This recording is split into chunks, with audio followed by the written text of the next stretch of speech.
Подружки Ася і Ясмін обмінялися між собою подарунками. Дівчата розповідають, рано прокинулися, обрали найкраще вбрання і приїхали до однієї з київських мечетей на свято Курбан-Байрам. Це свято жертвоприношення, коли всі мусульмани приносять жертву тварин.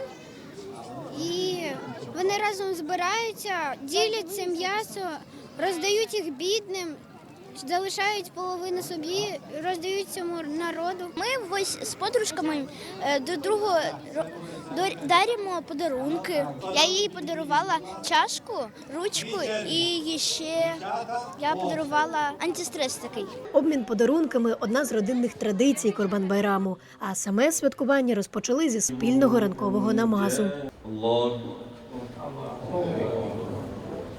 12-й рік вже поспіль окупації. Ми його святкуємо не на рідній батьківщині. Я завжди кажу, що ми боремося і наступний рік будемо святкувати на рідній землі. І саме про це насправді вчить наша віра. Боротися, з терпінням відноситись до будь-яких лих, випробувань, тому що це для очищення нас самих в першу чергу. Після молитви всіх пригощали пловом з баранини. За традицією, розповідає муфтій, м'ясо жертовної тварини обов'язково ділять на 3 рівні частини – для родини, друзів та нужденних. Дітей до свята залучають змалечку. Проводять його у колі сім'ї, родичів та друзів. Ми прикрашали свій дім, щось самі робили, щось купували, там гірлянди, різні такі малюнки, можливо, щось є.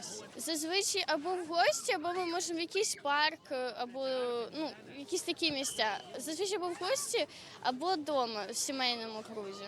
Директорка Кримсько-татарського ліцею Ольга Кича каже, цим святом намагалися передати атмосферу Криму і подарувати дітям радісні емоції. Діти з кримсько-татарських родин, вони мають 2 головних свята на календарний рік – це Рамадан і Курбан-Байрам.